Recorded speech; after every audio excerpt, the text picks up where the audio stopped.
गौसे पाक रज़ियल्लाहु ताला अन्हु ने 40 दीनार अपने लिए रखे और 40 दीनार अपने भाई के लिए छोड़ दिए।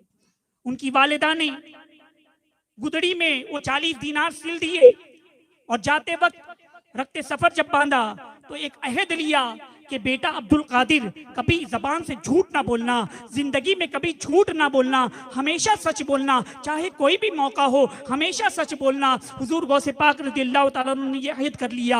अब उसके बाद वो काफिला बगदाद की तरफ रवाना होता है। अजीज़ान मिल्लत इस्लामिया, एक काफिला चलते चलते जब एक मकाम पर पहुंचा तो वहां पर कुछ कीचड़ था, तो अचानक डाकुओं ने काफिले पर हमला कर लिया, मालो असबाब लूट लिए, दौलत लूट ली, तमाम सामान छीन लिया गया। एक डाकू हुजूर गौसे पाक रज़ियल्लाहु ताला अन्हु के पास आया और आने के पास कहा कि बच्चे, क्या तुम्हारे पास भी माल है? गौसे पाक रज़ियल्लाहु ताला अन्हु ने फरमाया कि हाँ, मेरे पास भी माल है, मेरे पास 40 दीनार है और इस बगल में गुदड़ी के नीचे सिले हुए।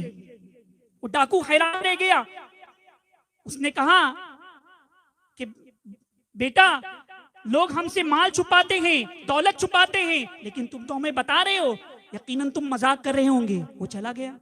दूसरा डाकू आया, उसने भी कहा कि क्या तुम्हारे पास माल है, क्या तुम्हारे पास पैसा है, सोना है?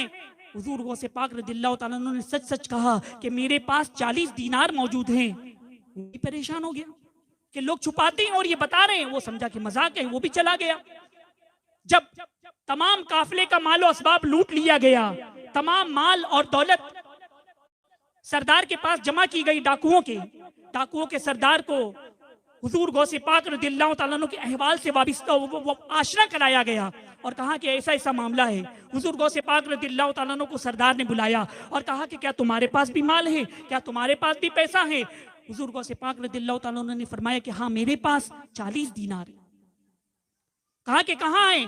गुदड़ी में सिले हुए हैं, बगल के नीचे। उसने जब गुदड़ी की कपड़े की सिलाई उधेड़ी, 40 दीनार जमीन पर गिरने लगे। वो डाकुओं का सरदार हैरान रह गया। उसने कहा कि बच्चे, अगर तुम चाहते तो तुम झूठ बोल सकते थे, अपना माल छुपा सकते थे, मगर तुमने सच बोल करके अब माल हमारे हवाले कर दिया। क्या तुम्हें नहीं मालूम कि तो ये माल पर हम कब्जा कर लेंगे? तुमने झूठ क्यों नहीं बोला, सच क्यों कहा?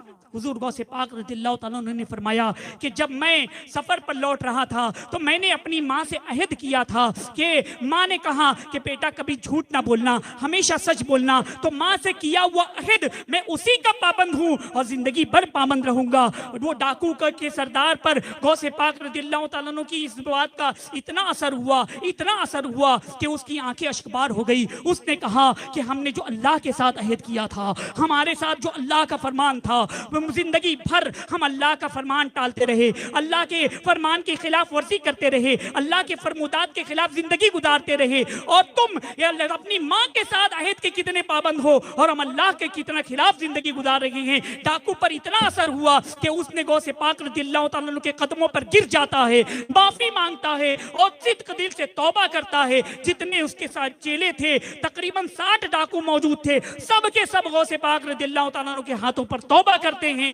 हुजूर गौसे पाक रज़ियल्लाहु ताला अन्हु तहसील इल्म के लिए जा रहे हैं, इल्म दीन सीखने के लिए जा रहे हैं। अजीज़ान गिरामी, इल्म दीन सीखना, अपने वतन को छोड़कर दूसरे मकाम पर जा रहे हैं। पता क्या चला? इल्म दीन की अहमियत इससे समझ में आती है, दीन की अहमियत समझ में आती है। मेरे आका ने फरमाया, उतलुबुल इल्मा वलौ काना बिस्सीन, के इल्म दीन हासिल करो अगरचे तुम्हें मुल्क चीन तक क्यों ना जाना पड़े। मेरे आका ने उस जमाने में फरमाया था जब सफर की सहूलतें इतनी मौजूद नहीं थी। आज तो सफर की बेशुमार सहूलतें मौजूद हैं। सालों का सफर महीनों में तय हो जाता है, महीनों का सफर दिनों में तय हो जाता है और दिनों का सफर घंटों में तय हो जाता है। अजीज़ान मिल्लत इस्लामिया, लेकिन हम हैं कि बताओ, हम इल्म दीन की तरफ तवज्जो दे रहे हैं क्या? हम दीन की तरफ तवज्जो दे रहे हैं? आज हाल क्या है? शादी बियाह होती है हमारे यहाँ, डीजे बजाए जाते हैं, नाच गानों की महफिलें होती हैं, ढोल बजाए जाते हैं, कोई तालीम नहीं, कुछ नहीं।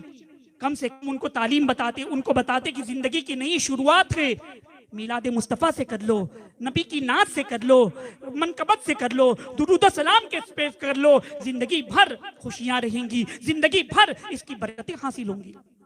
लेकिन हम इसकी तरफ तवज्जो नहीं देते। तालीम, इल्म दीन, कितने दूर हो गए हम, कितने दूर हो गए इससे। और गौसे पाक रज़ियल्लाहु ताला अन्हु ने इल्म दीन के लिए कितनी कुर्बानियां दी। बड़ी कुर्बानियां दी, और हम हैं कि उनकी जिंदगी पाक से दर्श नहीं हासिल करें कि उन्होंने घर बार छोड़ा, बगदाद तशरीफ ले गए, मदरसे निजामिया में एडमिशन लिया, और वहां पर हाल क्या था कि वहां पर आप चंद सालों में इल्म दीन सीख लेते हैं। अजीजानी मिल्लत इस्लामिया, वो हमारे गौसे पाक जो इतना बड़ा मकाम और मर्तबा है कि अगर उनका मुरीद या गौस अल मदद कहे तो वो अपने मुरीद की दस्तगीरी फरमाते हैं, अपने मुरीद की मदद फरमाते हैं। वो गौसे पाक जिनका मकाम और मर्तबा कि कश्ती डूब गई है, वो उस डूबी हुई कश्ती में से किसी ने गौस को मदद के लिए पुकारा, हमारे गौसे पाक डूबी हुई कश्ती को हिला देते हैं। कोई मुश्किल में पेश आए, गौसे पाक उसकी मदद फरमाते हैं। और आज भी अल्हम्दुलिल्लाह उनके मानने वाले अगर गौस को पुकारेंगे तो यकीनन गौसे पाक की मदद होती है, हमारे गौस हमारी मदद करते हैं। लेकिन वो गौसे पाक जिन्होंने मुश्किल के वक्त में लोगों की मदद फरमाई, मुसीबत के वक्त में लोगों की मदद फरमाई, तो उन्होंने खुद अपनी जिंदगी कैसे गुजारी, उन्होंने अपनी जिंदगी कैसे गुजारी, कितनी तकलीफ सही, कितनी मसाइब सहे, कितनी मुश्किल सही। तालिब इल्मी का जमाना है, वालिदा ने 40 दिनार दिए थे, खर्च हो गए, खत्म हो गए।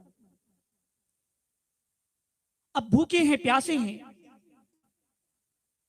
एक दिन गुजरा, 2 दिन गुजरा, 3 दिन गुजरा, भूख और प्यास से तकरीबन 40 दिन गुजर गए। क्या आपने ना कुछ खाया ना कुछ पिया? अल्लाह अकबर, ये हमारे गौसे पाक रज़ियल्लाहु ताला अन्हु हैं कि इल्म दीन हासिल करने के लिए कितनी उन्होंने कुर्बानियां दी।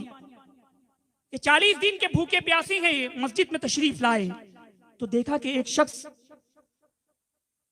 भुना हुआ गोश्त और रोटी खा रहा है। गौसे पाक रज़ियल्लाहु ताला अन्हु फरमाते हैं कि वो जब लुकमा उठाता अपने मुंह में डालता तो भूख का ये आलम था कि मेरे मुंह खुल जाते थे। बहरहाल उसने देखा तो उस नौजवान ने गौसे पाक रज़ियल्लाहु ताला अन्हु को बुलाया और कहा कि आप भी खाना तनाउल फरमा ले। आपने कुछ लुकमे खाए, फिर हाथ रोक दिए। अज़ीज़ान मिल्लत इस्लामिया, उसके बाद वो जो नौजवान था उसने पूछा कि आप कहाँ के रहने वाले हैं? गौसे पाक रज़ियल्लाहु ताला अन्हु ने फरमाया कि मैं जीलान का रहने वाला हूँ। कहा कि आप जीलान के रहने वाले? मैं भी जीलान का रहने वाला हूँ, मैं भी जीलान से आया हूँ और मैं एक शख्स को तलाश कर रहा हूँ। आपका नाम क्या है? हुजूर गौसे पाक रज़ियल्लाहु ताला अन्हु फरमाते हैं कि मेरा नाम अब्दुल कादिर है। सुनकर हैरान रह गया। कहा कि जब मैं जीलान से निकलने लगा तो आपकी वालिदा ने कुछ अमानतें दी थी, कुछ पैसे दिए थे और कहा कि मेरे बेटे अब्दुल कादिर को दे देना। मैं वो पैसे लेकर के बगदाद में घूम रहा हूँ, आपको तलाश कर रहा था लेकिन आप कहीं पर भी ना मिले। बहुत तलाश करने के बाद मेरा माल खत्म हो गया, अब मुझे भूख लगी थी तो मैंने तुम्हारे पैसे में से ये खाना खरीद लिया है। ऐ अब्दुल कादिर जीलानी रज़ियल्लाहु ताला अन्हु, ये खाना तुम्हारी वालिदा के पैसे का है, ये खाना तुम्हारा ही खाना है, तुम मेहमान नहीं बल्कि मैं मेहमान हूं, आप मेजबान हैं। गौसे पाक रज़ियल्लाहु ताला उन्होंने शुक्र अदा किया कि 40 दिन भूखे रहने के बाद खाना मिला भी तो अपनी माँ की तरफ से खाना मिला।